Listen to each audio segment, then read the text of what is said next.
Veja no ICL Notícias, segunda edição. Aliás, não é a maioria da população que está representada no Congresso Nacional. Bolsonaristas em fúria com o STF. Supremo reforça a segurança após aumento de ameaças a ministros. É guerra declarada. Aliados de Eduardo Bolsonaro monitoram bens de Alexandre de Moraes e outros integrantes do STF nos Estados Unidos. Não cansam de ofender mulheres. Imagine o que é tolerar Marina 6 horas e 10 minutos sem enforcá-la. Fala contra Marina Silva. Vai parar no Conselho de Ética. E senador Plínio Valério diz que não se arrepende. Dificilmente talvez isso fosse dito se o debate fosse com um homem. O ICL Notícias, segunda edição, está no ar.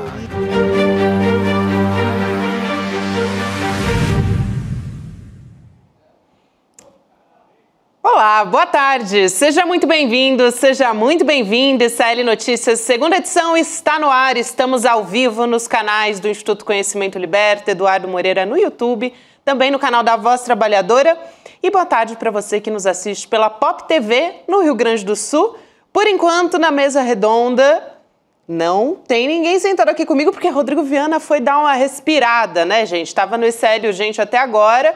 Mas Leandro Demore vai me fazer companhia nessa tarde de quinta-feira. Demore, a gente tem muito o que conversar por aqui porque a ofensiva tá braba. Boa tarde para você, querido. Boa tarde, a gente tá se sentindo como os personagens do Chaves que todo mundo foi para Acapulco, como você falou pra mim no WhatsApp. Eu ia fazer essa piada, mas eu falei tudo bem. Então hoje você é a Pop, eu sou o Godines e a gente vai apresentar esse jornal aqui até a chegada do Rodrigo Viana. É isso aí, você que não me deixou sozinha nessa tarde, Demore, não me abandonou. A gente vai falar sobre... Fala, querido, fala. Não, jamais abandonaria. Boa tarde para toda a nossa comunidade. A gente tem muita coisa para ligar hoje aqui. Que bom. A gente, na verdade, vai falar de assuntos bastante graves, né? A gente começa aqui dando uma respirada, porque a gente precisa também, né, dar uma respirada para poder aguentar o tanto de ameaças agora que a gente vem acompanhando. A gente vai falar de ameaças contra jornalistas, já falou em outros programas, também no ICL Notícias, primeira edição. Aqui, hoje a gente fala mais especificamente de alvos, os ministros, mais diretamente sendo alvos agora, já que temos o julgamento marcado para a semana que vem, no âmbito do inquérito, né, que apura ali os golpistas do 8 de janeiro, né? Esse número de ameaças tem crescido, eles sempre receberam essas ameaças, mas agora por telefone, desde que foi marcado de fato esse julgamento que vai acontecer na semana que vem contra o Bolsonaro e outros 7 réus também. E o Supremo, para tentar lidar com toda essa situação, né, além de reforçar a segurança, montou um esquema justamente para acompanhar todo esse caso na semana que vem, né, Demore? E depois, mais para frente, a gente vai falar sobre jornalistas que estão sendo monitorados também. Muitos até não têm uma relação com esse caso, mas acho que está muito relacionado ao crescimento da extrema-direita, né, e a esse sentimento que vem crescendo na nossa sociedade. Olha, Gabi, eu tenho sentido, muita gente me pergunta, né, muitas vezes como são as coisas no nosso dia a dia. Eu tenho certeza que você ouve as mesmas perguntas também, né, as pessoas que se preocupam até com a gente, com os colegas jornalistas que estão todos os dias colocando a cara a tapa para fazer esse trabalho que a gente faz. E é muito curioso, eu não sei se você tem notado, Gabi, isso é uma coisa interessante para a nossa comunidade entender também. Depois do fim da eleição, depois do 8 de janeiro, principalmente, 8 de janeiro foi um marco muito importante, pelo menos para mim, pessoalmente, porque eu senti que as coisas deram uma boa acalmada, sabe? Tava tudo, assim, parece que aquela loucura que explodiu no 8 de janeiro, e depois a reação que as instituições tiveram, as pessoas sendo presas, os procedimentos investigativos sendo abertos, os processos sendo julgados, as pessoas sendo condenadas, deu uma boa arrefecida nos ânimos. Eu senti isso assim quando eu pego muito avião, né? Toda semana estou fazendo aí essa ponte aérea maluca aí. E aí nos últimos tempos eu tenho sentido o clima mudar. E parecia um pouco coisa da minha cabeça, sabe? Eu fiquei muitos anos andando com segurança, né? Nos últimos tempos dei uma aliviada em relação a isso também, mas parecia coisa da minha cabeça, parecia que tinha alguma coisa no ar, principalmente depois daquele caso daquele rapaz que se explodiu na frente do STF. Sim. A gente viu, parece que o bolsonarismo, conforme ele diminui de certo modo, não que ele esteja desaparecido, né? Mas a gente viu em Copacabana nesse final de semana, menos de 20 mil pessoas, lembrando que o Bolsonaro já botou mais de 100 mil pessoas na Avenida Paulista. Parece que ficam só, sabe aquele fim de festa, Gabi, que fica só as pessoas erradas? Tá ficando fim de festa a coisa, né? Tá ficando aquela pessoa que bebeu demais, tá ficando aquela pessoa que não fez nada a festa inteira e tá procurando briga, tá olhando para todo mundo. Quando os ânimos já estão lá em cima, parece, né? Nos extremos. Isso, exatamente. Então eu acho que a gente está vivendo esse momento. Os jornalistas que tinham tido um período de paz até relativa no último ano e pouco, a gente viu agora, só esse ano, nos últimos meses, a Amanda Aldi sofrendo ataques lá da agência pública, o Paulo Motorini sofrendo ataques, agora o Diego Erdi, a gente leu ontem as mensagens aqui, o Thiago Erdi, nosso colega lá do UOL, Thiago Erdi, aliás, conheço já há muito tempo, o Thiago Erdi é um cara assim, pensa uma pessoa de paz. Fez parte da Brage também, né? Então já acompanha ameaças jornalistas há muito tempo, agora sendo alvo de fato, né? Exatamente, com um endereço vazado, com rotina da sua própria rotina vazada, aquele graduação de ameaça que a gente sempre fala, né? Você tem uma graduação de ameaça quando começa a ficar muito próximo de pessoas divulgando, por exemplo, onde estudam os seus filhos, a rotina que você faz no dia a dia, isso começa a ficar muito preocupante. E claro, nós estamos chegando na próxima semana a um fator definidor para o Brasil, que é o Bolsonaro muito possivelmente virando réu no STF.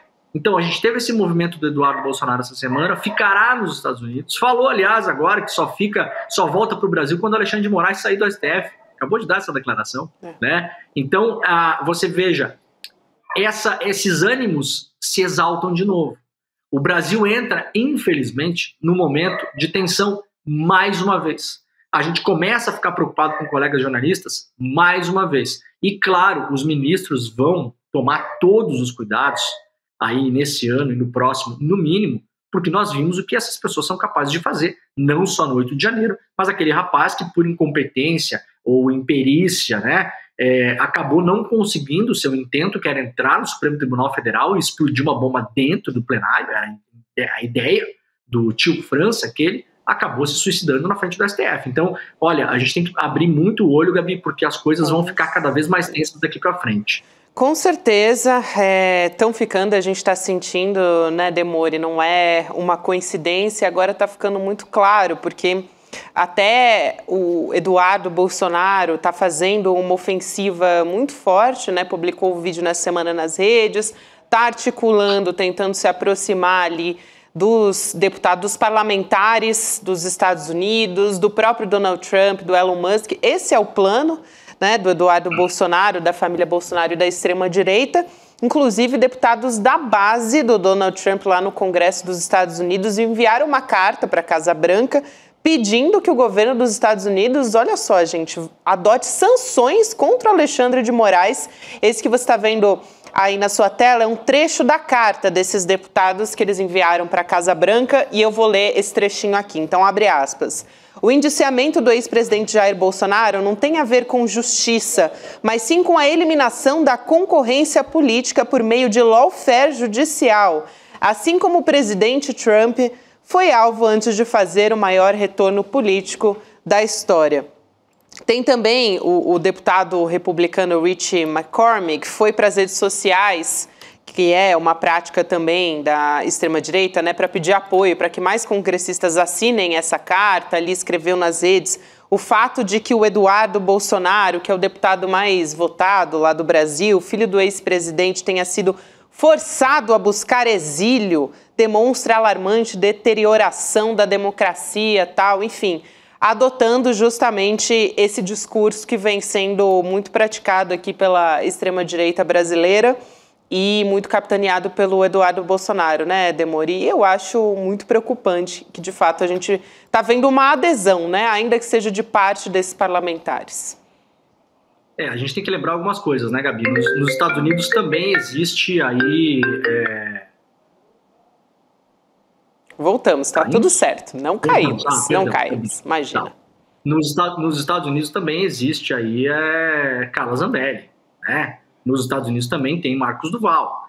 Esses congressistas, a gente fala congressistas dos Estados Unidos, parece que é gente séria, né? Essa gente aí, Gabi, pro seu deleite, eu vou falar aqui, é um bando de cretino e vagabundo, né? Não tem outras palavras. Tava com saudade. Não tem outras palavras, Gabi. Porque, assim, lá também tem esse tipo de gente imbecil cada vez mais. O trumpismo, ele tomou conta dos republicanos como o bolsonarismo e a extrema-direita tomou conta do que era antigamente uma direita democrática no Brasil, como nós noticiamos ontem aqui a morte do Cláudio Lembro, que era das pessoas de direita no Brasil democrático. A gente tem aí José Sarney ainda vivo, né? O próprio Geraldo Alckmin, José Serra, mas são pessoas em extinção, né? Agora, Gabi, eu não sei se eu estou errado, eu vou propor aqui um desafio lógico, tá? Você me ajuda, talvez eu esteja ficando maluco. Veja, não existe, tem um problema com duas soluções, e as duas soluções elas levam a um problema maior. O Eduardo Bolsonaro se, aspas, asila nos Estados Unidos. Não existe motivo para isso, porque o seu algoz, apontado inclusive por esse deputado aí lá dos Estados Unidos, esse Marcos Duval que fala inglês, né? Ele fala o seguinte: o Eduardo Bolsonaro está sendo perseguido pelo ditador Alexandre de Moraes. Então o problema lógico é o seguinte: não existe nenhum procedimento do Alexandre de Moraes contra o Eduardo Bolsonaro. Nem a apreensão do passaporte, que ele poderia utilizar, né? O STF já disse que não vai investigar, não tem nada a respeito disso. Não tem nada. Então, ou nós temos um problema que é o seguinte: ou nós temos uma mentira sendo contada em público, que é uma perseguição contra o Eduardo Bolsonaro pelo Alexandre de Moraes, que não existe, ou, Gabi, nós temos coisa pior. Existe algum tipo de procedimento contra o Eduardo Bolsonaro em sigilo e o Eduardo Bolsonaro já sabe disso. Então nós temos um problema. Ou nós temos um problema de vazamento de informações, e hoje pela manhã, no ICL Notícias primeira edição, no N1, a gente mostrou uma notícia que foi publicada pela Bela Megali, no jornal o Globo, mostrando que o Eduardo Bolsonaro já sabia, antes de ficar nos Estados Unidos, que o passaporte dele não seria apreendido pelo STF, ou seja, houve vazamento de informação dentro do STF, eu posso imaginar? Será que foi? Para o Eduardo Bolsonaro? Então, Gabi, ou eles simplesmente estão contando uma mentira pública, o que não é novidade nenhuma em relação a essas pessoas, ou o Eduardo Bolsonaro sabe de coisas que ele não deveria saber. Então nós temos um problema aí, né? E uma outra questão importante, o vídeo dele, você lê um trecho aí, é um vídeo que ele gravou falando, veja se não lembra algum outro momento da nossa história, por exemplo, 2018, eleições de 2018, né? Tirar o líder das pesquisas da urna e colocá-lo usando a justiça. O país não deve reconhecer essa eleição. Ele fala o seguinte: olha, se tirarem o líder das pesquisas, que é o Bolsonaro, não sei qual pesquisa ele está vendo, mas tudo bem, tem uma que outra aí que dá um empate técnico entre o Lula e o Bolsonaro no segundo turno. Ele está dizendo o seguinte: se tirar o Bolsonaro, que seria o suposto líder das pesquisas, da eleição, ele pede para que os Estados Unidos não reconheçam a eleição do Brasil de 2026. Ô, doutor Eduardo, a de 2018 que o seu pai ganhou quando tiraram o verdadeiro líder das pesquisas da urna, que era o Lula, e jogaram ele na cadeia, o senhor gostou que os Estados Unidos reconheceram, não gostou? Era governo Trump, aliás. Então veja, eles estão subvertendo, Gabi, como diz o professor Castro Rocha, todas as pautas historicamente de esquerda. O Eduardo Bolsonaro falou ontem em direitos humanos. Agora estamos falando de lawfare, né? Foram os parlamentares né, americanos, mas ainda assim sabemos de onde vem esse discurso. Lembra como o pai dele falava em direitos humanos? Direitos de uma camiseta, lembra que estava escrito na camiseta? Direitos humanos, esterco da vagabundagem. Isso era uma camiseta que eles usavam. Então, doutor Eduardo, direitos humanos para o senhor, esterco da vagabundagem, né? No limite, o que eles queriam dizer, se estiver com fome, sirva-se, né? Então, cabe para ele nesse caso também. Demônio, eu vou chamar Rodrigo Viana, que já deu uma respirada do ICL Urgente, para vir aqui ser inundado de notícias de novo aqui na nossa bancada. Rodrigo, chegando aqui para a mesa redonda comigo, para não me deixar sozinha. Porque assim, ó, sem o Chico Sá aqui, você tava uma impressão aqui de de solidão. A gente fica com saudade dele também, muita gente perguntando, cadê o Chico? Já ele tá de volta, gente. É isso. Mas o Demori estava falando aqui, né, como tratava Jair Bolsonaro, como falava sobre os direitos humanos e também os demais Bolsonaros, né, os filhos também. E lembrando sempre, a gente fala sobre isso quase que diariamente aqui, mas quem que era o grande ídolo do Bolsonaro, dos filhos do Bolsonaro? O Brilhante Ustra, que foi um torturador no período da ditadura militar, né? Então, falar de direitos humanos agora é... O ídolo deles não era Dom Paulo Evaristo Arnes, que era o grande defensor dos direitos humanos, não era nenhum constitucionalista, né, defensor da Constituição brasileira. Aliás, seriam chamados de comunistas, né, por essa turma. Seriam.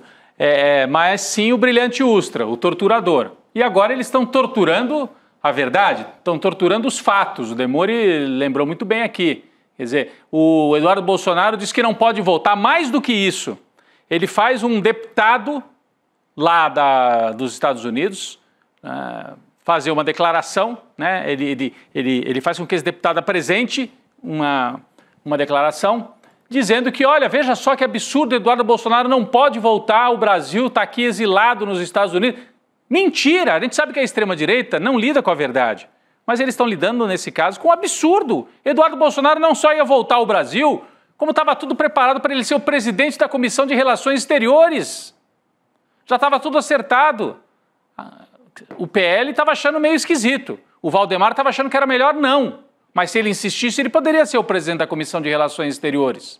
Né? E não tem nada contra ele, não tem nenhuma investigação, ele não é denunciado.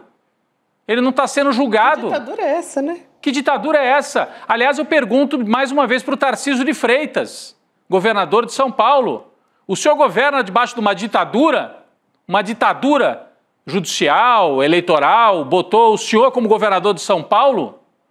Uma ditadura em que o PL tem 100 deputados e o PT, o partido de esquerda, é minoritário na Câmara? Que ditadura é essa? Que, aliás, estão dominando muitas comissões ali, né? Agora, Demori, só para completar, eu acho que é importante a gente ficar de olho também. Mais cedo eu tentava adiantar um pouco esse assunto no ICL Urgente, mas aqui a gente tem um pouco mais de tempo. A gente olha para o Bolsonaro, pai, e para o Bolsonaro, filho, o Eduardo, e fala, eles estão frágeis. Eles mostraram fragilidade, fizeram um ato pequeno para o que eles esperavam no domingo, apareceram chorando, ficaram com a imagem de Fujão. O filho de Fujão e o pai de Chorão. Né? Agora, tem o outro lado, que é o Eduardo Bolsonaro está articulando esse tipo de coisa, que a gente vê, é muito grave. Já tinha um projeto de lei para sanção ao Alexandre de Moraes rodando lá na Câmara dos Deputados. Agora, os trumpistas deputados não querem nem projeto de lei, eles estão pedindo direto para a Casa Branca, para o presidente, faça a sanção diretamente pelo Poder Executivo. A gente pode ver nas próximas semanas isso acontecer, na véspera do julgamento. Então é realmente rasgar qualquer tipo de defesa técnica e é o oposto do que o Lula fez. Ontem mesmo o nosso colega William De Luca publicava nas redes sociais dele o que o Lula disse no momento em que foi preso.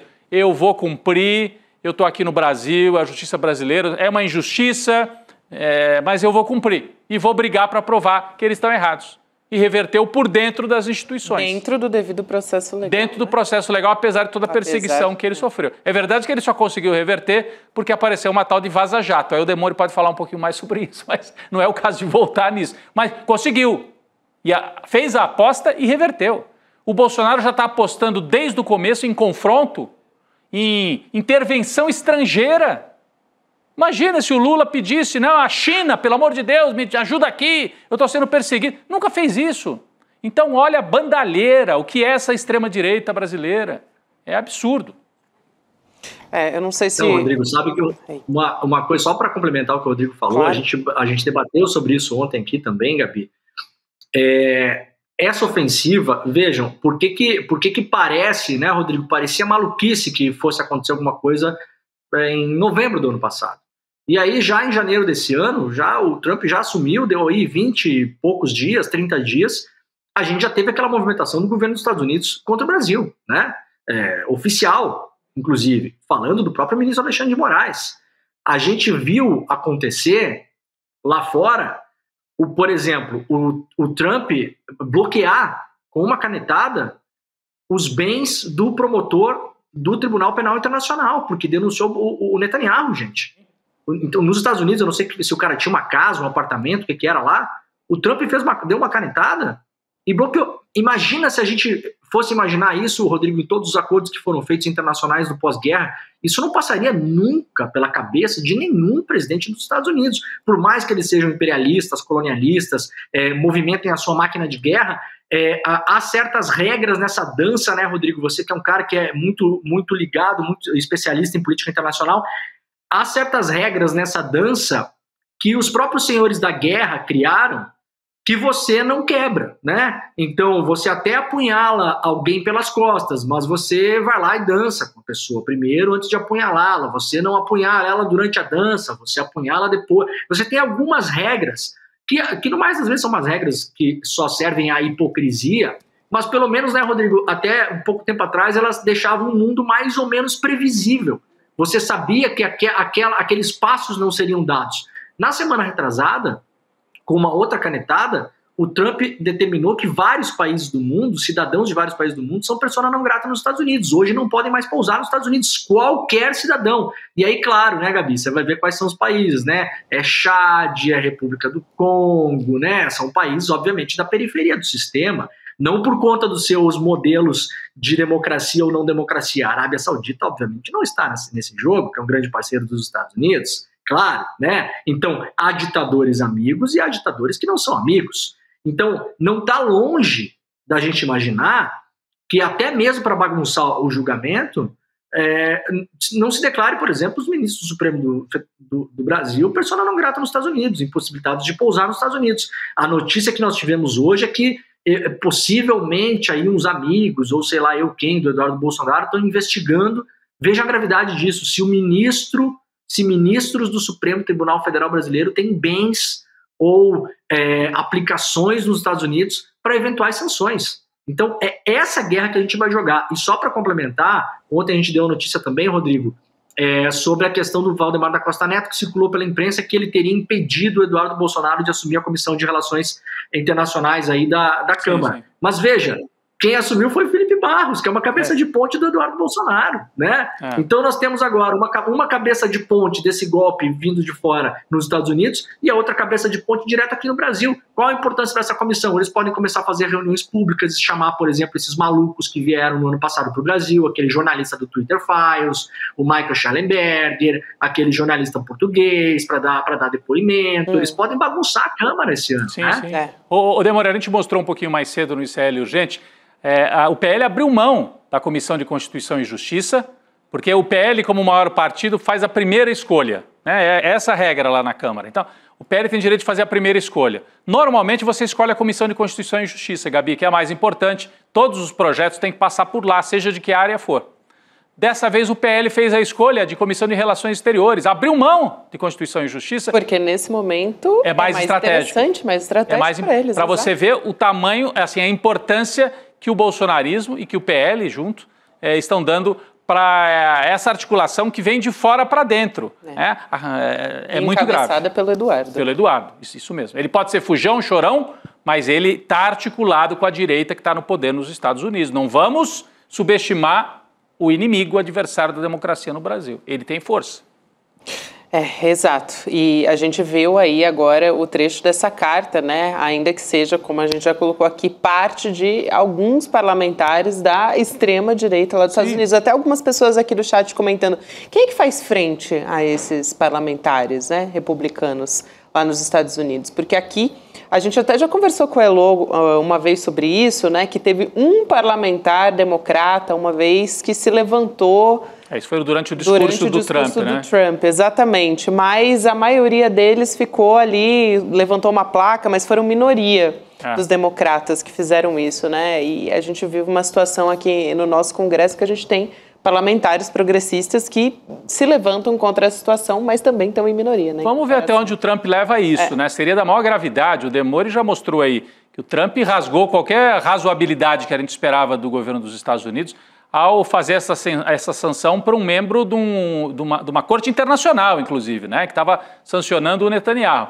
Mas vamos ver se ele vai tomar essa medida como poder executivo. Uma coisa é um comitê da Câmara dos Deputados lá nos Estados Unidos propor um projeto que pode levar à perseguição do Alexandre de Moraes. Outra coisa é uma canetada, né, Demori, que venha do Poder Executivo e coloque sanção direta para o Alexandre de Moraes ou para outros do Supremo brasileiro. Aí é declaração de guerra contra o país, né, porque é muito grave. Será que o Trump quer comprar essa briga nesse nível?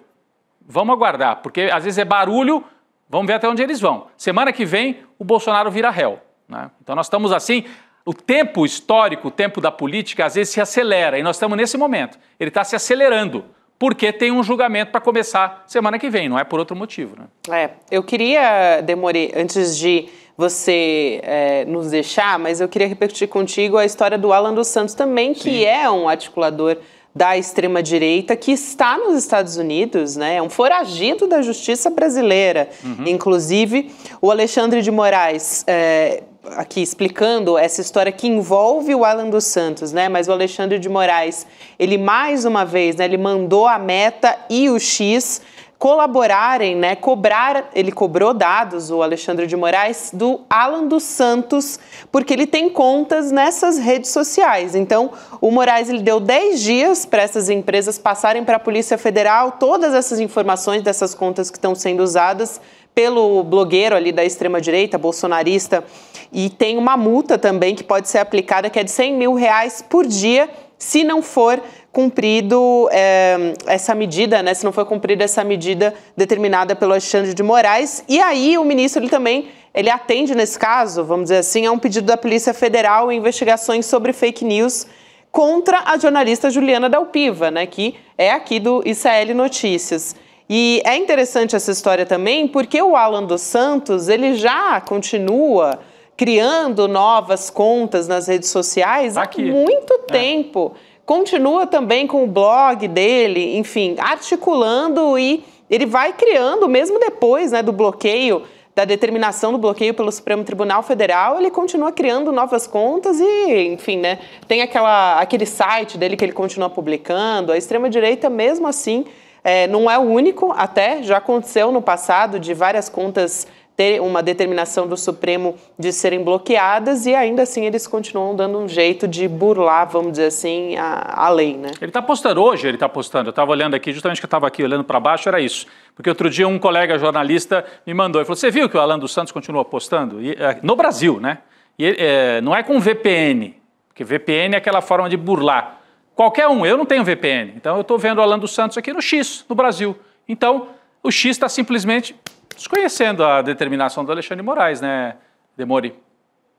Exato, acho que foi em novembro ou dezembro, ele respondeu um tweet meu, onde eu obviamente não o citei, né, o assunto nem era com ele, era uma outra coisa, e fazia muitos anos que esse cidadão não aparecia na minha rede social, né, e de repente eu fui olhar lá, o cara estava lá respondendo, né, respondeu um tweet lá, e eu também não estava usando VPN na época, essas contas aparentemente foram liberadas, depois aparentemente foram bloqueadas, mas é que você não sabe exatamente o que está acontecendo. A grande questão também é que aparentemente essas pessoas estão monetizando conteúdo nas redes sociais. Então veja, o cara vai lá, ele cria uma mentira, nesse caso sobre a nossa colega Juliana, posta essa mentira, espalha isso, piora a vida da pessoa, obviamente, né? E ainda ganha dinheiro com isso. O Elon Musk também ganha dinheiro com isso, porque essas redes sociais monetizadas, elas vendem publicidade. As marcas que colocam dinheiro nessas redes sociais também ganham dinheiro com isso. E tudo isso é a grande roda da desregulação das redes. A gente cansa de bater nessa história. Nós estamos lidando com as maiores empresas da história do capitalismo. Empresas que, se somados os seus valores de mercado atualmente, na foto daqueles que estavam com o Trump na sua posse, o seu valor de mercado só não supera o PIB da China e dos Estados Unidos. É disso que a gente está falando. A gente não está lidando com a mercearia da esquina. A gente não está lidando com as antigas montadoras ou petroleiras, como bem falou o Rodrigo ontem, que já eram super poderosas. A gente está lidando com uns colossos do capitalismo. Essa gente tem muito dinheiro, muito poder e muita capilaridade. E aí, claro, né, Rodrigo, quando o Elon Musk coloca um cara como o Alan dos Santos debaixo da asa, não porque gosta do Alan dos Santos, deve achar até que o cara é um baita de um otário, porque de fato ele é, né? Agora precisa dele, é um cara interessante para desestabilizar a democracia brasileira, precisa desestabilizar a democracia brasileira, o Elon Musk tem vários interesses aqui, o Elon Musk, aliás, tem uma área de terra que ele comprou no Vale do Jequitinhonha para minerar lítio, isso é uma coisa que pouca gente sabe, né? O Elon Musk está numa grande briga com os chineses ali da BYD, onde há jazidas de lítio, comprou uma área de terra já no ano passado, e o seu interesse, para além da desregulação das redes, é a questão dos satélites que a gente já mostrou aqui, né? O próprio Exército Brasileiro, a Marinha e a Aeronáutica usando satélites do Elon Musk, passando as comunicações estratégicas de defesa do Brasil pela rede do Elon Musk. E para além disso, é claro, o Elon Musk, quanto mais satélites ele bota, o próprio Alexandre de Moraes já falou sobre isso, né? Quanto mais satélites ele coloca para voar no Brasil, mais ele consegue monitorar o Brasil. A gente é uma caixa preta, a gente não sabe como funciona a Starlink, a gente não sabe que tipo de dados ela coleta, a gente não sabe o nível de informação que ela consegue coletar do solo. Então, possivelmente, esse cara está monitorando todo o território brasileiro para tentar entender onde tem os minerais que ele precisa minerar. Então é disso que a gente está falando. A gente está falando de soberania nacional, que vai muito além de uma redezinha de rede social que tem um passarinho desenhado na tela de um celular, né, gente? E os patriotas, o quê? Querendo entregar até tudo. Continência, praticamente, para Elon Musk. Entregar tudo Isso. o homem mais rico do mundo. É isso. Demore, obrigada demais por hoje, querida. A gente se vê em breve. Um abração, até a próxima. Obrigado, Demore. Obrigado, gente. Beijos. Até mais. Agora, Rodrigo, a gente vai falar... Olha, eu já suspirei porque o próximo caso me deixou, assim, particularmente enojada, né? A gente vai comentar a história do senador Plínio Valério, né? Que continua repercutindo essa fala... Assim, que eu não sei nem como classificar nos dias de hoje você fazer, né, na verdade, você está incentivando a violência contra a mulher, no fim das contas, né? O senador Plínio Valério, que é do PSDB do Amazonas, ele fez uma referência a enforcar a ministra Marina Silva nessa última terça-feira. E hoje a gente teve uma ofensiva de deputadas, a maioria delas mulheres, então tem Benedita da Silva, tem Jandira Fegali, uma série de parlamentares e também um deputado de esquerda que entraram com uma representação no Conselho de Ética do Senado.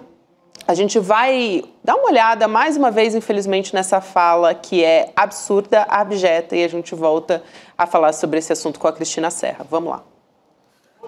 A Marina teve na CPI das ONGs 6 horas e 10 minutos. Imagine o que é tolerar a Marina 6 horas e 10 minutos sem enforcá-la.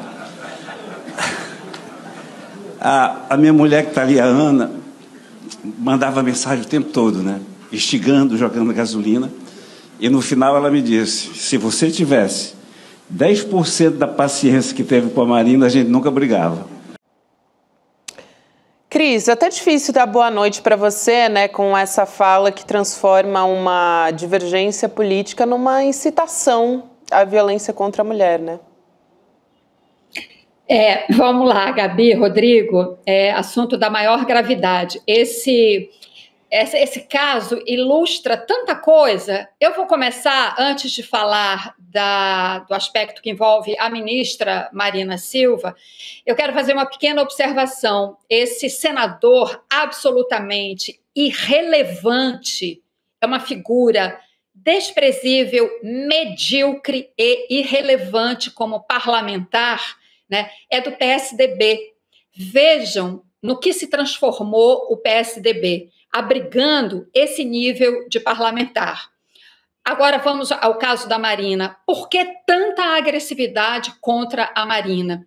Porque certamente este senador, né, representa os interesses do que há de mais atrasado e retrógrado com relação ao meio ambiente, né? Ele reclama do atraso, né, na autorização para uma estrada que liga Manaus a Porto Velho. É por isso que ele se refere, ele lembra dessa participação da ministra Marina Silva na CPI das ONGs, que é uma estrada que todo mundo sabe, todo mundo que realmente leva a ciência, né, os dados científicos em consideração, sabe que vai resultar num grande desmatamento numa região da floresta amazônica ainda bastante preservada, né?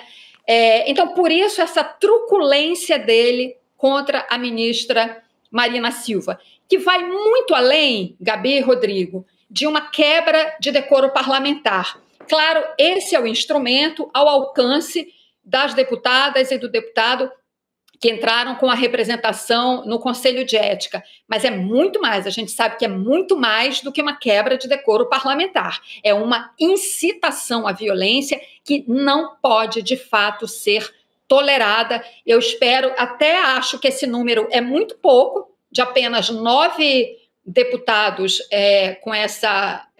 assinando essa representação, né? Eu acho que a Câmara tinha que se posicionar de uma maneira muito clara, né? E acho que, Gabi, você deve trazer aí a manifestação do senador Davi Alcolumbre, que eu acho que também ficou muito a desejar diante da gravidade dessa fala deste senador, que eu repito, é truculento, medíocre e irrelevante. E fala com uma fala mansa, né? Cita a mulher, aí todo mundo ri em volta. Naturaliza, né? Assim, vamos falar de enforcar. Imagina se fosse assim o próprio Alcolumbre. Sabe, eu estava lá na sessão, aí me deu uma vontade de enforcar o presidente do Senado. Seria um escândalo completo também. Então, assim, é de uma violência. Não importa que ele está falando rindo e com jeito manso. Ele não está falando com um jeito na forma agressiva, mas o que ele diz é de uma grande violência, né? O pior é que isso acontece todos os dias, né, Cris? Assim, não me espanta nem um pouco ele falar com essa cara deslavada, com essa tranquilidade, porque é assim que acontecem as agressões contra as mulheres diariamente. Até a gente tem a fala da própria Marina Silva a respeito disso, que, aliás, eu acho que foi muito serena diante dessa violência que ela está sofrendo, né? E falando publicamente a respeito disso, altiva. Vamos ouvir a fala da ministra, então, a respeito disso. Vamos lá. Dificilmente, talvez, isso fosse dito se o debate fosse com um homem. É dito porque é com uma mulher. É dito porque é com uma mulher preta, uma mulher de origem humilde e uma mulher que tem uma agenda que, em muitos momentos, confronta os interesses de alguns que, no meu entendimento, deveria ficar apenas no espaço da divergência política. É isso, né? Gabi, espaço da divergência política. Não, tanto isso é uma agressividade que não se trata de direita contra esquerda, né? Mas tem deputadas que assinam esse pedido de partidos conservadores. Eu tenho algumas aqui, estava lendo, além da Benedita que você citou, Benedita da Silva, Duda Salabert, mas tem Gisela Simona, do União Brasil de Mato Grosso. Tem a Laura Carneiro, do PSD do Rio de Janeiro. E tem... a Marília Reis é do Solidariedade, mas é uma mulher de esquerda. Mas isso mobiliza, ou deveria mobilizar, a enfermeira Ana Paula, do Podemos do Ceará. Do Podemos, então, Podemos, União Brasil e PSD. Então, Solidariedade, são mulheres que não é um ataque da direita contra a esquerda. Mesmo se fosse, também teria a mesma gravidade. Mas é um ataque que mobiliza as mulheres, né? Em geral, Gabi. Olha, Gabi, Rodrigo, não só as mulheres, mas também a área ambiental como um todo. Eu queria trazer aqui para a gente, para quem está nos acompanhando, porque eu acabei de receber o Observatório do Clima, que é uma organização que 133 organizações ambientais e que se pronunciou com uma nota muito importante de apoio à Marina, né? Elogiando o trabalho dela, a redução, resultados que ela alcançou como ministra, a redução do desmatamento, etc., e fala muito rapidamente aqui um trechinho. Os ataques do senador demonstram a truculência e o desespero de um parlamentar irrelevante, aquilo que eu falei há pouco, que não merece o mandato que tem. É isso, não merece o mandato que tem. E isso tem que ser levado a sério, porque vocês estavam falando há pouco, ele falou em tom, né, de brincadeira, e ele, ao comentar o assunto no Senado, diz foi só uma brincadeira, quando a gente sabe que as maiores barbaridades são ditas nesse tom de cinismo. Isso não é brincadeira, isso é cinismo, né? Então isso realmente precisa ser visto com a gravidade que tem, né? Enfim, e segue a nota, não merece o mandato que tem. Aí fala da resposta da ministra e fala, isso não pode terminar assim. Esperamos que o Congresso faça o seu trabalho e puna exemplarmente Plínio Valério por seus crimes. A palavra é essa, é crime, não é brincadeira. É isso, Cris. E aí eu quero ler um trecho dessa representação das deputadas no Conselho de Ética do Senado. Então, contra o Plínio Valério, né, contra este senhor. Essa representação diz o seguinte, vou abrir aspas aqui. O teor de sua fala, do senador Plínio Valério, ultrapassa os limites da imunidade parlamentar, uma vez que não possui qualquer relação com a sua atuação, né, como representante do estado do Amazonas, mas sim um evidente caráter de violência de gênero. E aí a gente teve, assim como a Cris trouxe agora, outras condenações à fala do Plínio Valério, e a gente teve, por exemplo, a Cris até falou aqui que não foi a altura que deveria ter sido, né, o presidente do Senado, Davi Alcolumbre, falando sobre isso. Ele disse que a fala ultrapassou os limites do aceitável. Eu concordo, até porque não é aceitável nenhum tipo de violência, né, Cris, contra a mulher, e essas falas são, sim, violentas, né? E o senador disse que não se arrepende, o Plínio Valério, a respeito disso, né? Porque ele teve essa representação no Conselho de Ética, enfim, foi muito repreendido também nas redes sociais, a própria ministra Marina Silva respondendo, que a gente trouxe aqui.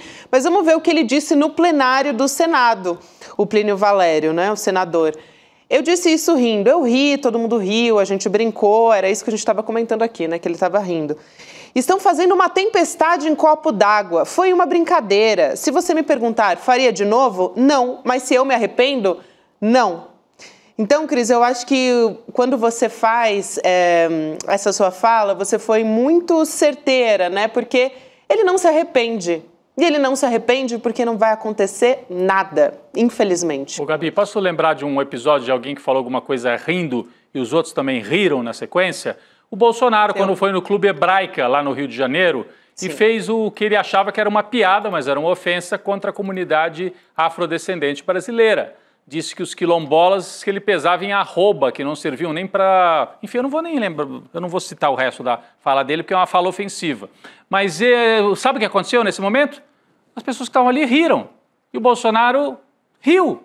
Isso faz com que seja menos ofensivo? Não. Então o senador, pelo visto, não entendeu, está fingindo que não entendeu, que ele cometeu um ato de gravidade, que ele fez uma fala em tom ameno, mas de uma violência enorme. E a Gabi disse aqui, é que nem chegar assim para uma mulher e falar, queridinha, eu vou quebrar sua cara, e rir. Isso não é uma agressão? É claro que é. Você pode falar isso gritando aos berros ou falar isso com muita calma, como ele fez, rindo, citando até a esposa no discurso. Constrangendo, né? Também. Constrangendo, né? Enfim, esposa. Então, e mostra assim também, Cris, só para concordar com a tua fala, mostra assim por que o PSDB vai acabar, né? Está acabando, são os estertores, está morrendo em praça pública, é um cadáver insepulto, e esse sujeito aí representa o cadáver apodrecido do PSDB, que vai acabar nos próximos meses, ou vai fazer uma federação, uma fusão, vai acabar. O partido que já foi do Covas, do Fernando... O Fernando Henrique, tenho certeza que jamais acolheria uma fala dessa, com todas as divergências que você possa ter com ele. O Franco Montoro, que era um defensor dos direitos humanos em São Paulo, enfim, virou o PSDB do Plínio Valério, que dá risada e fala em enforcar uma mulher. Um sujeito, né? Um sujeito desqualificado. Você vê pela maneira como ele fala que é um sujeito desqualificado. Né? Infelizmente é isso. O PSDB virou isso. Representa bem o que virou o PSDB. É isso, gente. E, bom, enfim, mais uma vez eu queria aqui demonstrar apoio, né, à ministra Marina Silva, que é mais um caso, infelizmente, contra uma ministra, né, que só publicamente ouve uma fala como essa, que tem um tom, assim, de violência, né, sendo dito dessa forma, aberta, sem nenhum receio do que isso possa, né, das consequências que isso pode ter. Então, o nosso apoio, né, à ministra Marina Silva, que foi obrigada a ouvir uma fala tão abjeta como essa. Aliás, Cris, a gente estava falando aqui, falando sobre violência, né? a extrema-direita tem um novo velho, né, antigo alvo da extrema-direita, que é a imprensa. Mas, especificamente, eu estava agora há pouco conversando com o Leandro Demore, um pouquinho antes de você chegar, Rodrigo, sobre o jornalista Tiago Erdi, né, que é colunista, repórter do UOL, e ele teve os seus dados pessoais vazados num site. O Erdi publicou reportagens investigativas contra a gestão e o prefeito Ricardo Nunes, e esse não é o único caso de perseguição a jornalistas. A gente está citando o caso do Tiago, mas a gente teve o Paulo Motorim, do Intercept Brasil, que também tem sido alvo de ameaças, de perseguição, alvo de ameaças de morte, né? Depois dessas reportagens sobre bolsonaristas que estão foragidos. Então, Cris, eu queria te ouvir a respeito disso, mas infelizmente não é nenhuma novidade, né? O tanto que jornalistas que resolvem, que fazem reportagens, né, com denúncias, que trazem denúncias e que mexem com grandes poderosos são alvos de perseguição, com o intuito, claro, de que eles parem de fazer o trabalho que eles estão fazendo, né, de amedrontar, de afrontar. Que outros não façam também, é meio exemplar assim, mexe com isso que não vai ser bom para você. Vai fazer com você. É o que a gente pode fazer com o teu colega aqui, é por aí, né?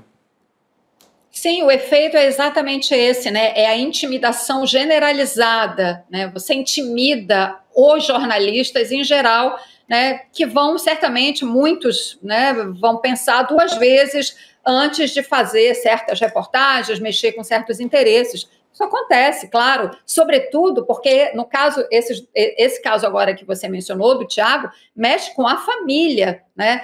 Foram publicadas fotos da rotina da família, além de dados fiscais, etc. Ou seja, a pessoa que fez isso, o criminoso que fez isso, porque isso é crime, né? Tinha o objetivo, de fato, de fazer uma devassa, fez uma devassa na vida dele, para intimidar a ele e a sua família. No caso do Motorim, que você falou do Intercept, também é um caso de igual gravidade. Há pouco, eu estava acompanhando aqui a conversa de vocês, o Demore estava lembrando da nossa colega Juliana Dalpiva, né? Então, nós temos um quadro disseminado de ataques a jornalistas, à liberdade de imprensa, nesse contexto todo de crescimento e de fortalecimento da extrema-direita que a gente está vendo, em outros lugares do mundo, né? Não só aqui no Brasil. No Brasil, isso ganhou muita força, esses ataques ganharam muita força, de fato, na esteira do bolsonarismo, até porque o Bolsonaro era o primeiro a fazer os ataques, né? Vocês lembram de cenas infames naquele cercadinho dele, lá na Porta do Alvorada. Olha, se o presidente fazia isso, né? Então, essa prática acabou se disseminando. E apesar de nós estarmos hoje num ambiente muito melhor, né, em que, enfim, as instituições funcionam, né, mal ou bem, né, com todas as complicações que a gente tem hoje no cenário político, né, ainda assim, mesmo num cenário político e institucional melhor, nós temos ataques com esse grau de violência e truculência contra jornalistas que fazem o seu trabalho. Não custa lembrar, aqui rapidamente para encerrar, que o Tiago foi alvo desse terrorismo, digamos assim, né, contra ele, um terrorismo virtual, digamos, né, com ameaça de se tornar real, né, porque ele fez uma série de reportagens que mostravam irregularidades em contratos da Prefeitura de São Paulo com empresas. Ele fez um trabalho de investigação muito sério e muito importante, né? E isso, evidentemente, está ligado com essa perseguição que ele sofre agora. Ô, Cris, você lembrou muito bem desses ataques do Bolsonaro, inclusive jornalistas preferenciais do Bolsonaro eram jornalistas mulheres, né? Já mandou calar a boca, já xingou. Ele disse, quando ele estava sendo entrevistado pela Amanda Klein na Jovem Pan, você é casada com uma pessoa que vota em mim. Ele também, ali, quando estava sendo entrevistado, sabatinado, na verdade, nas eleições, foi para Vera Magalhães e disse, você deve sonhar comigo, você pensa em mim o tempo inteiro, enfim. Então, é bem lembrado, né, quem era o grande agressor de jornalistas e principalmente jornalistas mulheres. E também, você lembrou a Juliana Dalpiva, Cris, essa decisão até que diz respeito ao Alan dos Santos, do Supremo Tribunal Federal, é justamente porque o ministro está atendendo um pedido da Polícia Federal, né, investigações sobre fake news que começaram contra a Juliana Del Piva, né, que foram publicadas no perfil dele.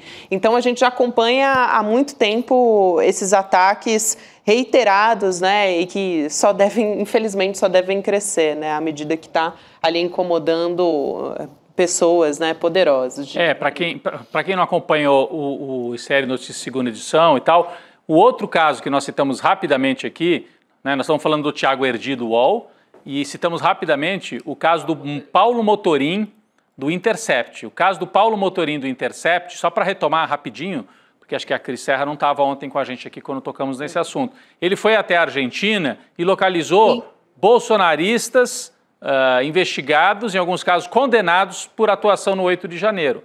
E localizou, entrevistou, gravou o sujeito, tem imagem, escreveu uma reportagem super forte e importante e passou a ser atacado nas redes. Não atacado apenas, ameaçado, né, de assim, coisas de execução, ameaçado de ser morto mesmo, né? Esse é o Motorim, que está aí lá, que está aí na frente da Casa Rosada, numa das reportagens em que ele conta como é que localizou os bolsonaristas, os golpistas lá na Argentina. Então, é importante, acho que quem está nos acompanhando, vocês vão perder muito tempo falando disso. Gente, não é? É relembrar do que eles são capazes, do que a gente se livrou ao impedir que eles voltassem ou permanecessem no poder em 2022. E se tivessem ganho o golpe, imagina o que eles estavam fazendo, gente. Se estão fazendo essas ameaças na oposição, sem terem na mão, pelo menos de maneira completa, Polícia Federal, Polícia Rodoviária Federal, mas tendo alguma parceria com órgãos policiais locais, imagina o que fariam se tivessem também o governo federal. Então, é muito grave. A gente tem que resistir e é muito importante também relembrar essa violência contra as mulheres, que tem sido o grupo que mais resiste à extrema-direita no mundo. Aqui no Brasil, no voto, né? No voto. Se dependesse só dos homens, Bolsonaro estava reeleito. Então, as mulheres derrotaram o bolsonarismo porque sabem o que é o bolsonarismo, convivem talvez com gente que ameaça, agride, não é, entre aspas, apenas uma avaliação política, é uma avaliação da violência diária. Então, importante trazer esses casos e relembrar por que é importante resistir ao bolsonarismo e impedir a volta da extrema-direita. Eu não sei se... Queria só, Rodrigo, falar. Eu acompanho o trabalho do Paulo Motorim, sou fãzaça do trabalho dele no The Intercept. Essa reportagem que ele fez na Argentina, localizando esse golpista do 8 de janeiro, é um trabalho exemplar, né? Inclusive, ele conta como foi chegar lá, procurar. No começo, perdeu um dia inteiro atrás de uma pista falsa, depois achou... É um trabalho de jornalismo investigativo, realmente, né?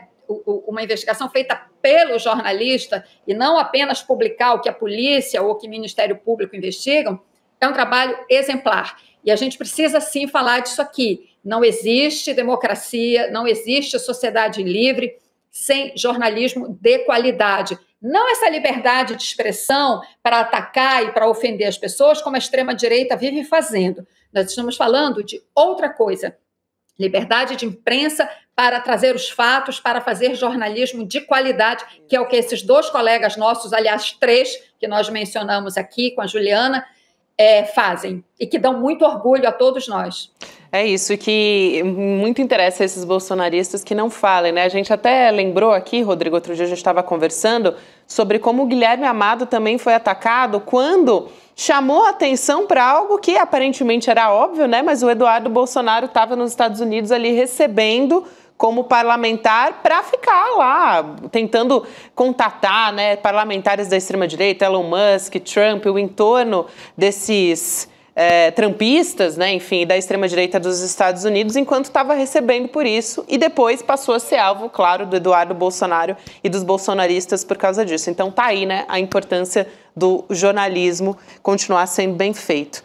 E, Cris, eu queria que virar um pouquinho, aproveitar que você está aqui com a gente, virar um pouco esse assunto para a gente falar sobre o ministro Fernando Haddad, né, sobre a tramitação da proposta de isenção do imposto de renda para quem ganha até R$ 5.000 por mês. Então, trazer aqui essa fala do Haddad, né, admitindo que essa composição do Congresso que a gente tem hoje é uma barreira para aumentar a taxação dos mais ricos, o que não surpreende, né, infelizmente, mas ele diz que ele está confiante até que os parlamentares da oposição vão ajudar a aprovar essa proposta. Então, vamos aqui trazer a fala do ministro Fernando Haddad, da Fazenda, e a gente volta a falar. Vamos lá.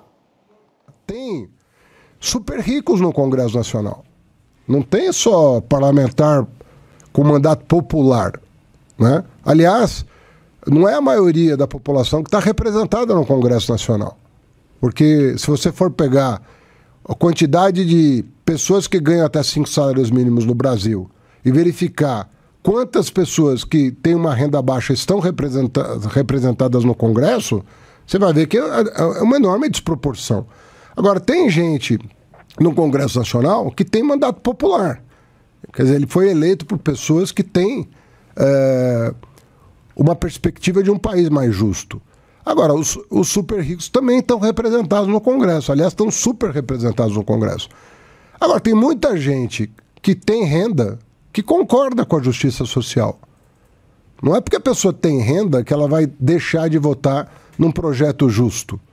É otimista o Haddad, hein? Muita gente que tem renda que concorda com a taxação. Muita gente, eu não diria, uma meia dúzia de 3 ou 4, como falava o Vicente Mateus antigamente. Uma meia dúzia, né? Assim, de gente rica que tem consciência, fala, não, tá certo, eu ganho muito, tenho bastante, vou pagar mais do que quem ganha pouco. Pouquíssimos super ricos topam, Gabi. A grande articulação, a Cris pode falar, é para barrar isso. Então, o Hugo Mota já sinalizou, olha, aprovar a isenção para quem ganha até 5 mil, ok, isso aí anda. Agora, desde que não afete tanto assim, coitados dos super ricos, vão ter que pagar imposto, coisa mais chata, né? É muito desagradável isso. É, desagradável, muito, né, Rodrigo? Ainda mais quando você é super rico, né? É, super rico toda hora, agora vou ter que ficar pagando imposto, não dá. Mas enfim... São as exceções, né? São as exceções que concordam. Claro. Isso que você está falando, Rodrigo, dos que têm muito dinheiro, que têm uma renda muito alta e que concordam em pagar imposto, são exceções, não é muita gente de fato. O Haddad está otimista. O Haddad, ele está até... Não sei se vocês repararam, mas ele está com a voz um pouco rouca. E vai ficar muito mais rouco, porque vai ter que gastar muita saliva para convencer esse Congresso a aprovar essa proposta, que nós comentamos aqui semana passada, né, Rodrigo? Também, né? Vai ter que gastar muita saliva. É uma proposta que caminha no sentido de alguma justiça tributária nesse país. É o começo desse caminho. Quem sabe um dia a gente chegue no Brasil a uma situação de justiça tributária, que nós não temos. Essa proposta melhora um pouco. Agora, acredito que terá muita dificuldade, porque o Haddad tem toda a razão nesse cenário que ele fala. Nunca no Congresso os super ricos estiveram tão representados como neste Congresso atual. Eles sempre tiveram muita representação e muita força. Sempre. O Congresso brasileiro sempre teve uma predominância de representantes das classes mais ricas, né? Mas houve também uma época no Congresso, sobretudo logo após a redemocratização, com vários parlamentares eleitos que vinham do mundo sindical, enfim, que representavam trabalhadores. Nós tivemos esse momento. Isso foi sendo perdido aos poucos, até nós chegarmos a esta situação. Um Congresso não só ideologicamente de extrema-direita, mas também com uma representação fundamentalista, né, do ponto de vista religioso, muito grande, e representando os mais ricos e esses interesses. Quando você junta tudo isso nesse amálgama, dá uma situação desfavorável ao governo. Né? Enfim, vamos ver como é que a coisa caminha. Tomara que não descaracterizem muito esse projeto. Cris, você ia falar alguma coisa? Não, é isso mesmo. Alguém vazou acho que um áudio de bastidor, mas enfim, só para concluir era isso. Acho que o governo vai ter muito trabalho para aprovar essa medida. Valeu. É isso, Cris. A gente vai continuar acompanhando essa história e a gente conversa em breve, minha amiga. Obrigada por hoje. Obrigado. Até a próxima. Valeu. Tchau, pessoal. Até a próxima. Rodrigo, a gente já vai trazer aqui, acho que novidades a respeito do governo Donald Trump, mas ainda estou esperando aqui a nossa equipe separar essa informação. Né? E eu queria aqui propor um respiro para a gente, né? A gente está precisando pensar em como a psicologia do esporte pode ajudar no nosso dia a dia. A gente vai trazer aqui, tem uma jornada do esporte que a gente vai começar a trazer aqui no ICL. A gente vai ter uma aula inaugural com um monte de gente super qualificada e trazendo, né, suas histórias e suas experiências nessa área, grandes atletas como o Ronaldo da Costa, Formiga, enfim. A gente vai ter aqui... Joana Maranhão, excelente, né, que humaniza muito o esporte, traz o seu relato. Ela que é medalhista olímpica, né, então tem uma grande experiência nessa área. A gente vai aqui ter uma aula com o Mark Caylin. A gente vai ter essa aula no dia 30 de março, que é um domingo, 8 horas da noite, junto também com a Joana Maranhão e o Marco Schultz, que é instrutor de yoga. A Joana Maranhão, a gente falou dela agora, e o Mark Caylin, ele é atleta de alto rendimento, então tem muita experiência nessa área.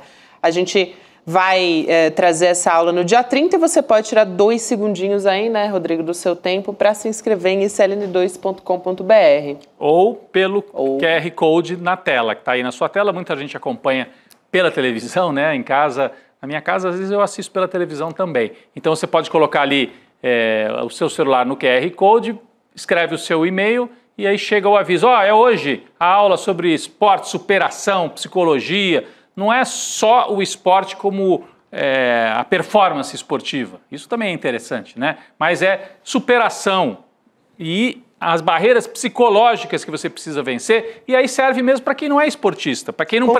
Eu não quero ser maratonista, por que eu vou assistir isso aí? Né? Tudo bem, mas o esporte e a psicologia associada ao esporte podem ajudar em muitos desafios na vida da gente. É isso, tem muito a nos ensinar. Aliás, eu estava falando o nome do Ronaldo da Costa, e a gente está falando aqui, né, de superação e tal. Imagina só que ele fez uma maratona com um tempo de pouco mais de 2 horas, Rodrigo. É impressionante. A gente está falando maratonista brasileiro, né? Do maratonista brasileiro que entrou para a história, bateu um recorde mundial justamente com esse tempo, né, que eu trouxe, foi lá em Berlim em 98. Então, 2 horas, 6 minutos e 5 segundos. Imagina o que ele pode trazer para a gente, né? Com esse aprendizado e com toda a trajetória profissional que ele traz. Nessa conversa que a gente vai inaugurar aqui no dia 30 de março. Vamos nessa, então. A gente vai também voltar a falar da determinação do ministro Alexandre de Moraes para que a Meta e o X entreguem informações das contas que são usadas pelo Alan dos Santos, blogueiro bolsonarista. Agora há pouco a gente conversava a respeito disso. São 10 dias para entregar esses dados, né? O X e a Meta, eles têm esse tempo para entregar esses dados sob uma multa de R$100 mil por dia, se não cumprirem essa decisão do Xandão. Então, ele atendeu o ministro a um pedido da Polícia Federal. Esse caso também, agora há pouco, lembrava... ele surgiu naquelas investigações sobre fake news contra a Juliana Dalpiva, jornalista aqui do ICL Notícias, e também a gente traz a Carol Brígido para conversar com a gente a respeito desse assunto. Carol, boa tarde. Eu já pergunto para você se isso já inaugura um novo capítulo, né, dos atritos que a gente vem acompanhando com as plataformas, as Big Techs. Boa tarde, Gabi. Boa tarde a todos que estão nos acompanhando. Sim, na verdade, a gente vê isso num contexto muito peculiar, né? Alan dos Santos, ele está ainda operando nessas redes sociais, muito embora o ministro Alexandre de Moraes tivesse proibido ele de fazer isso. Existe um mandado de prisão contra Alan dos Santos desde 2021. Ele está foragido nos Estados Unidos. Então, é um cerco que se fecha não apenas contra as Big Techs, mas também contra pessoas que têm o hábito de atacar instituições brasileiras, o Supremo Tribunal Federal e ministros da Corte também. Quem que a gente viu com um comportamento parecido indo para os Estados Unidos? Eduardo Bolsonaro. Ele foi até lá, disse que vai permanecer lá, se licenciou do mandato de deputado federal e agora, ao que parece, ele está imbuído da tentativa e da missão de atacar o Supremo Tribunal Federal e, mais especificamente, Alexandre de Moraes, lá de fora, lá dos Estados Unidos. Por que ele faz isso? Porque esse tipo de comportamento ficou comprovado que ele, de alguma forma, é acobertado pelo Estado dos Estados Unidos, porque a gente vê Alan dos Santos está lá desde 2021 e as autoridades americanas e também as empresas, né, as plataformas digitais não colaboram para que ele cumpra uma determinação judicial do Brasil, do governo brasileiro. Então, a expectativa é que Eduardo Bolsonaro se enverede por essa mesma carreira, de começar a ofender, né, ministros do Supremo e também o Supremo, estando de lá dos Estados Unidos, como ele fez. Lá no vídeo que ele anunciou que ele ficaria por lá, ele chamou o Alexandre de Moraes de psicopata, falou que sofre perseguição do judiciário. Talvez o fato dele estar lá seja uma maneira que ele encontrou para se proteger dessa possível investida do judiciário a essas ofensas que ele planeja fazer daqui para frente. Aliás, é uma dúvida que muita gente levantou, mas ele se diz perseguido, existe algum... assim, ele não está denunciado, né, Carol? Não tem nenhuma pista de que ele seria denunciado, de que pode se abrir uma investigação... Porque ele chegou a ser citado por um dos investigados ali na Polícia Federal, teria tido conversas com um daqueles que fez a minuta do golpe, mas não apareceu nem no indiciamento da Polícia Federal, nem na denúncia da Procuradoria-Geral da República, que optou por, inclusive, deixar personagens políticos todos de fora, né? O Ibanez não entrou, o Valdemar Costa Neto não entrou e o Eduardo Bolsonaro muito menos. Então, quando ele se diz perseguido, não tem... A gente sabe que provavelmente ele não precisa de lastro factual para falar essas coisas, porque ele vive desse tipo de ataque, mas não tem mesmo, né, Carol? Ou pode ser que surja alguma coisa, ele ficou sabendo de alguma investigação, corre alguma coisa no bastidor de que ele poderia virar alvo do Supremo, alguma coisa nesse sentido se moveu no judiciário? Não, nada.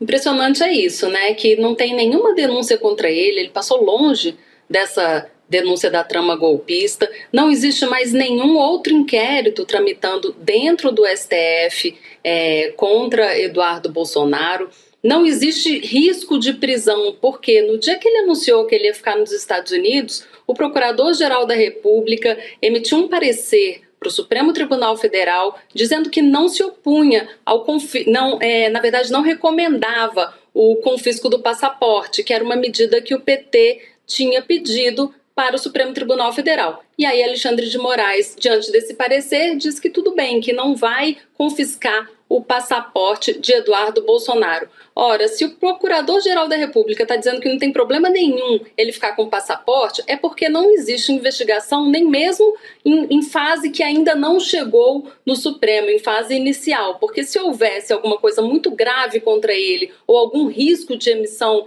de ordem de prisão preventiva contra ele, claro que esse passaporte teria sido apreendido. Então, na verdade, ele está se protegendo não de uma ordem de prisão presente ou passada, mas talvez futura, porque se ele continuar ofendendo o STF, atacando as instituições democráticas brasileiras, como fez Alan dos Santos, ele vai ter o mesmo destino, provavelmente vai ter algum tipo de prisão expedida ou algum tipo de medida solicitada pelo judiciário brasileiro e vai ficar lá nos Estados Unidos acobertado pelo governo Trump, a exemplo do que aconteceu com Alan dos Santos.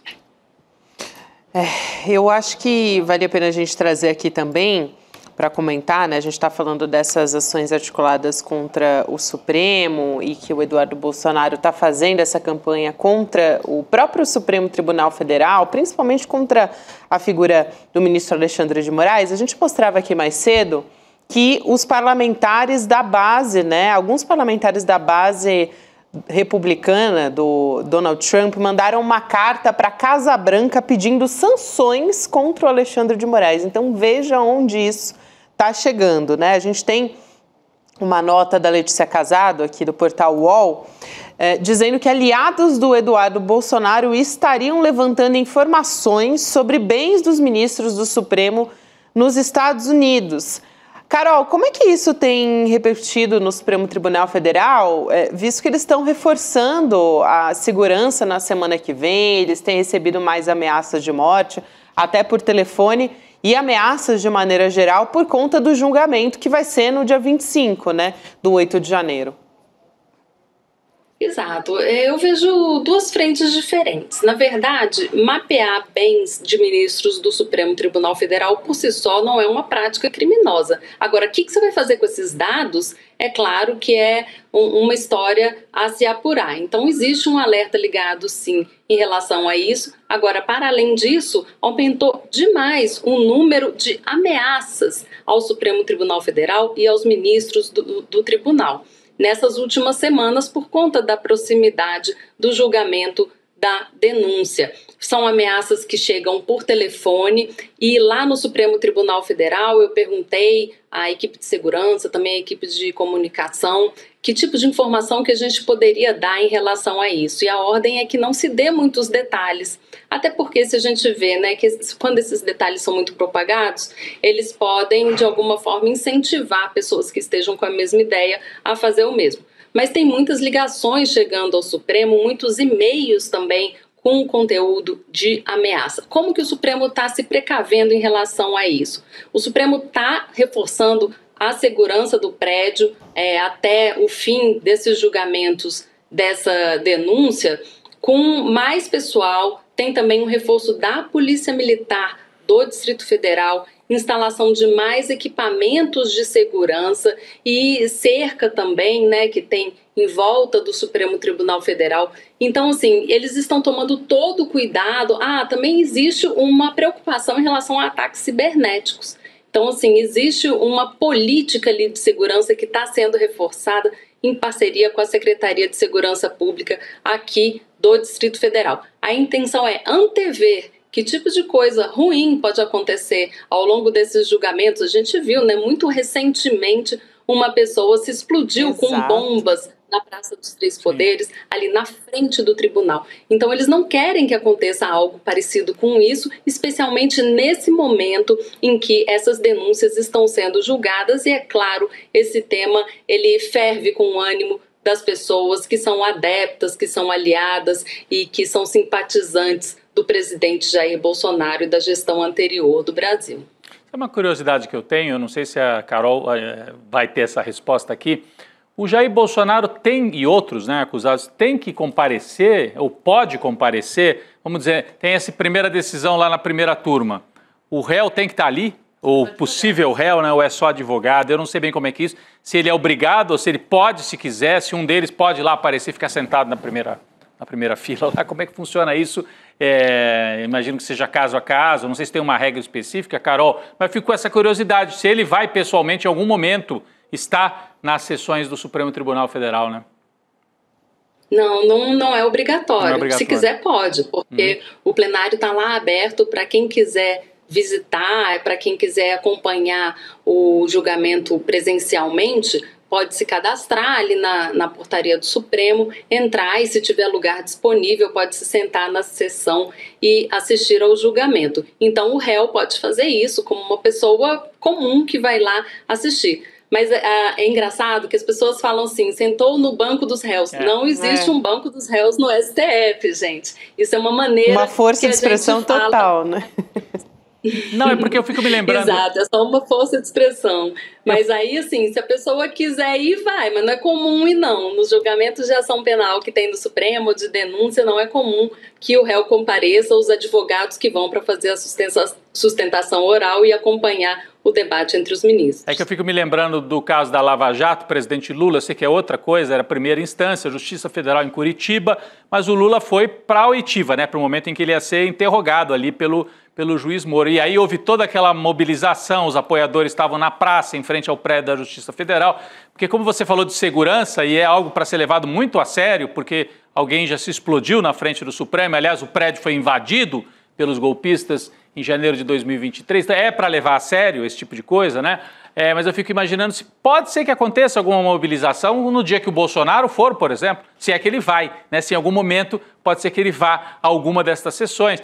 O momento do interrogatório, né, ou do depoimento, melhor dizendo, não é interrogatório, é na polícia, né, do depoimento ali no no judiciário, talvez não seja com os ministros, né, Carol? É com juízes auxiliares, né? Não sei bem como é que isso funciona, mas também aqui acho que não é o caso. Eu estou só me adiantando aqui, fazendo elucubrações, pensando nessa coisa da segurança. Fiquei pensando, o Lula foi para Curitiba, teve um tremendo esquema de segurança lá no centro de Curitiba. Se o Bolsonaro for ao Supremo, né, eu fico imaginando, pode ter mobilização, os bolsonaristas, apoiadores, ali na Praça dos Três Poderes. Mas acho que a gente tem tempo ainda para ir imaginando esses cenários e mais à frente ir desenhando também aqui junto com o nosso público, né?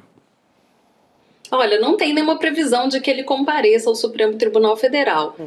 Não seria recomendado, né? Porque realmente o esquema de segurança ficaria muito mais exposto com uma multidão de manifestantes em volta, porque ele ainda tem alguma força, né, para encher a esplanada dos ministérios, que não é tão grande quanto a praia de Copacabana, então é mais fácil de encher. Mas a previsão é que tenham sim manifestantes ali no dia, independente da presença ou não de Jair Bolsonaro ali no julgamento. Para esclarecer você e o resto da nossa audiência, não é agora que existem depoimentos dos investigados. Sim. Tiveram esses depoimentos numa fase preliminar, que é a fase de investigação que antecede a denúncia da Procuradoria-Geral da República. Agora, a denúncia está sendo julgada, isso é importante também, não é o Bolsonaro que está sendo julgado, é a denúncia que está sendo julgada se ela vai ser recebida ou não. Se essa denúncia for recebida, vai ser aberta uma ação penal e essas pessoas passarão a ser réis.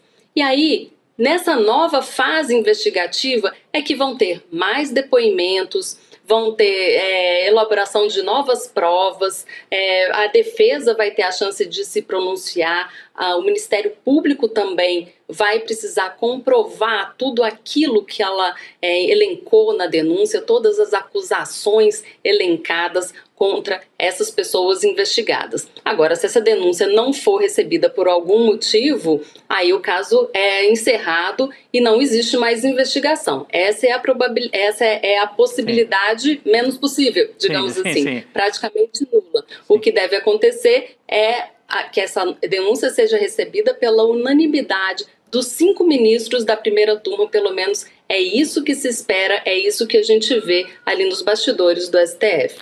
Carol, só para deixar claro, então, você explicou muito bem aqui, acho que todo mundo entendeu, né? Quer dizer, o que está sendo julgado agora é a denúncia, se eles vão aceitar ou não a denúncia, que já teve a fase policial com os depoimentos e tal.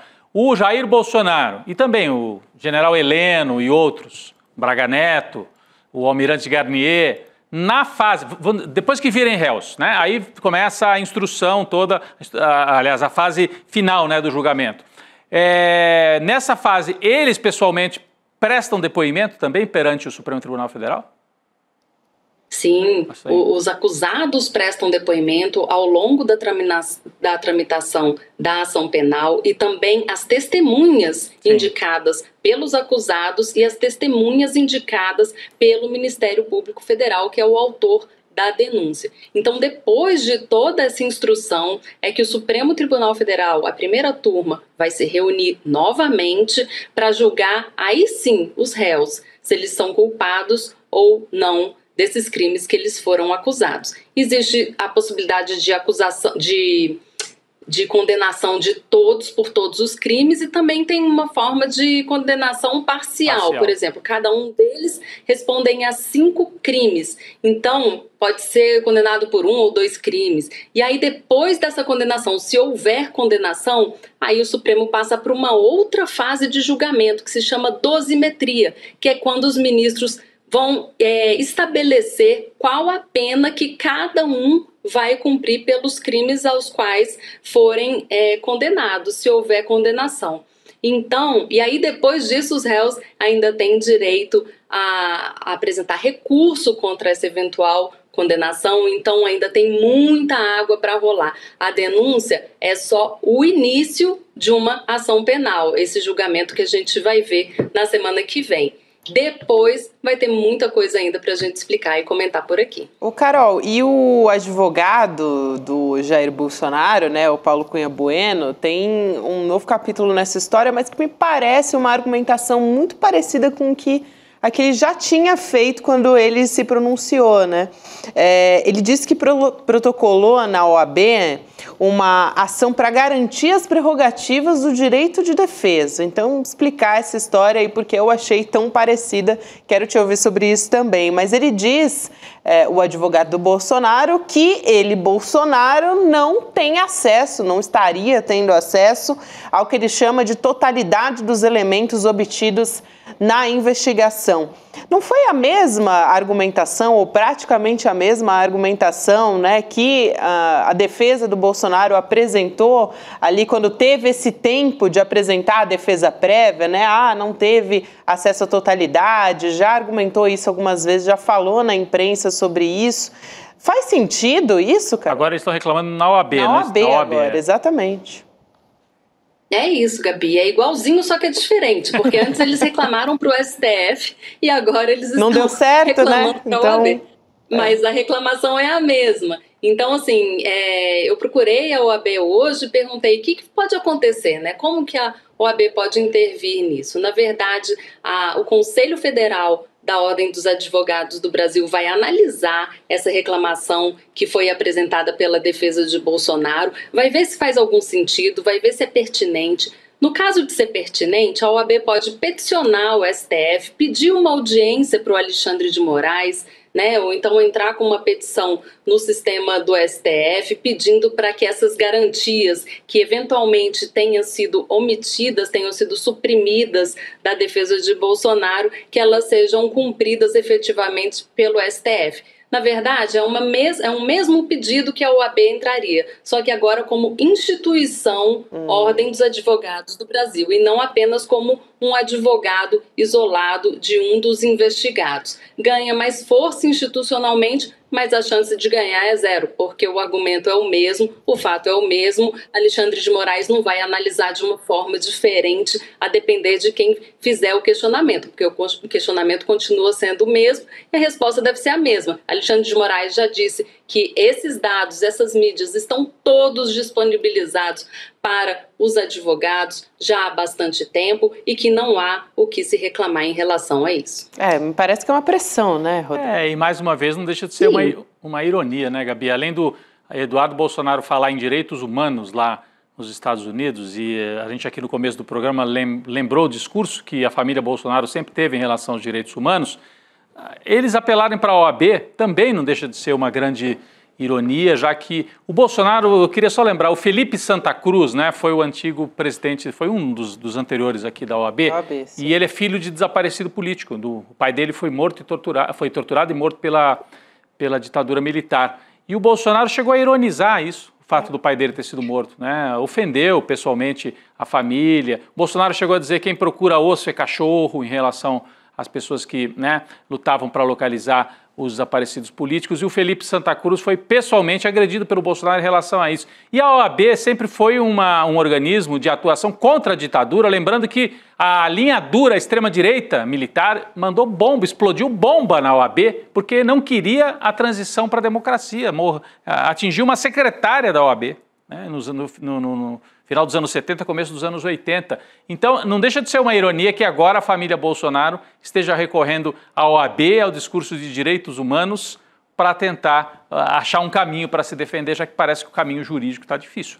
Né, e esse discurso... Sim, acaba sendo... Desculpa, Gabi, mas acaba sendo muito mais um movimento político do que um movimento com alguma consequência jurídica plausível, né? Eles estão pressionando para a opinião pública ver e para eles poderem discursar do tipo, olha, a gente teve a nossa defesa totalmente cerceada nesse processo, no caso de eventual condenação lá na frente. Eles sabem muito bem que não tem chance de prosperar esses pedidos que eles estão fazendo, mas eles precisam de alguma forma jogar ali para os simpatizantes, para os aliados, para os votantes em Bolsonaro, que eles estão lutando até o fim contra um suposto sistema jurídico que não dá a eles a garantia da ampla defesa. E o que a gente está vendo na prática não é nada disso, né? Isso que você fala é muito importante, Carol, isso sobre motivar a opinião pública, né? Porque aí a gente vê casos graves como, por exemplo, aquele homem que explodiu uma bomba contra o STF, contra ele mesmo, no fim das contas, né? Acabou morrendo. A gente tem também uma apuração sua sobre o site do Supremo Tribunal Federal ter sofrido nos últimos anos bastante ataque hacker, né? Não sei se isso aumentou consideravelmente nos últimos dias especificamente, mas fato é que a gente teve recentemente, né, nos últimos anos, com certeza, segundo a apuração da Carol, queria entender se isso também é uma situação de momento, para além das ameaças que estão sendo feitas contra os ministros por telefone, enfim, todo tipo de ameaça por conta do julgamento.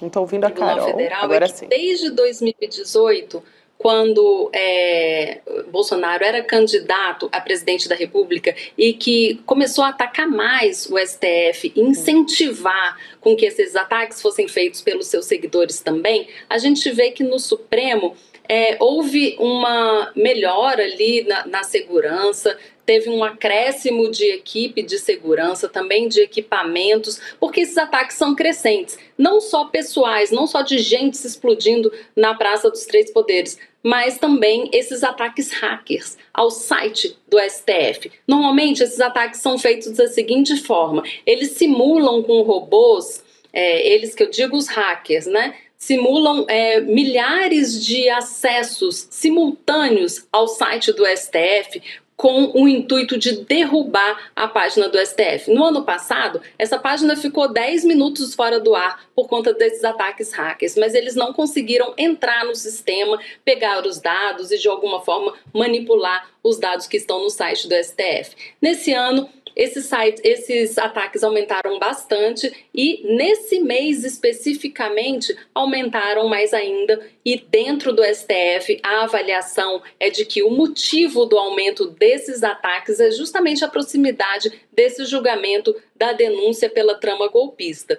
Então a expectativa é que isso aumente. E o Supremo tem aumentado também os mecanismos de controle, os mecanismos para que esses ataques não resultem em derrubada do site do tribunal. Então, como eu falei antes, existe esse movimento para aumentar a segurança no Supremo, não só a física, mas também a cibernética, por conta desses dados na página do STF. Muito bom, Carol. A gente vai se falando e vai se falar muito, porque logo, logo a gente vai ter o julgamento aí no dia 25, terça-feira que vem. A Carol também vai estar mobilizada para isso. Em breve a gente vai trazer informação sobre a nossa cobertura especial a respeito disso. O ICL vai ter repórteres lá no STF, direto. Incluindo a Carol. Claro. Claro, obviamente, na linha de frente. É isso aí. Obrigada, querida. Um abraço e até a próxima. Até lá. Aliás, falou bastante, né, sobre isso, mas assim, só para reforçar, terça-feira que vem, cobertura especial aqui no ICL Notícias, com, né, os nossos analistas, repórteres no STF, no estúdio, né, acompanhando tudo sobre o início do julgamento do Bolsonaro e seus asseclas. Isso aí, Rodrigo. A gente vai trazer mais informação sobre quem vai estar lá em breve, mas já adiantamos que Carolina Brígido vai estar na linha de frente dessa cobertura junto com a gente. Aliás, temos notícia importante da política do dia, Rodrigo. Congresso Nacional, olha, informação de momento, o Congresso Nacional aprovou o orçamento de 2025, 3 meses de atraso, hein? Mas chegou. Uma previsão de 15 bilhões de reais de superávit. O Haddad deve estar respirando aliviado, né? A gente viu aquela imagem do Haddad que parecia cansado exausto, né? Mas o orçamento é aprovado com atraso porque teve toda essa polêmica da questão das emendas. Isso. Então, até ajustar tudo isso, o orçamento não podia ser aprovado. Ele é aprovado com previsão de superávit, o que é, sim, uma boa notícia para o Haddad. Isso é a previsão, né? Tem que ver lá no cumprimento no final do ano. Mas é uma boa notícia, retira um pouco da pressão sobre o ministro Fernando Haddad. Gabi? É isso aí. A gente também, só aqui para fechar, nos Estados Unidos a gente tem Donald Trump atacando diretamente o Departamento de Educação nos Estados Unidos, que pode fechar, segundo aqui, uma assinatura de Donald Trump, né, que pode agora atacar a educação, o Departamento de Educação nos Estados Unidos. A gente, ao longo da nossa programação, vai trazendo informação e novidades a respeito disso. Mais uma, né, de Donald Trump. Ele assinou uma ordem fechando o Departamento de Educação, eliminando o Departamento de Educação nos Estados Unidos. É isso aí. Bom, vamos nessa, né, que a gente ainda tem essa sexta-feira que promete ser um dia longo também. A gente vai trazer Muita informação a respeito disso e novidades a respeito do julgamento de Bolsonaro também. É isso, boa noite para todo mundo, boa noite, Rodrigo. Gabi. Amanhã teremos Chico Sá, né? De volta aqui com a gente. Isso aí, valeu. Valeu, até amanhã. Quem nunca teve vontade de jogar tudo pro alto e desistir? Eu, sinceramente, umas 3 vezes por semana tenho. É brabo, né? E cada um enfrenta desafio, dificuldade numa área diferente da vida. Eu acho que uma maneira da gente superar isso é através do esporte, através dos ensinamentos que os esportes trazem para a nossa vida. A gente resolveu fazer um grupo que vai aprender com os maiores profissionais do esporte do mundo e, além disso, vai estar junto ali, tendo programas de treinamento, tendo aulas, tendo um acompanhamento para poderem caminhar nessa direção da superação pessoal. Esse programa começa no dia 30 de março, às 8 horas da noite, com uma aula inaugural aberta com Mark Allen, o maior triatleta de todos os tempos. Ninguém pode deixar de assistir essa aula incrível. Um abraço e até lá.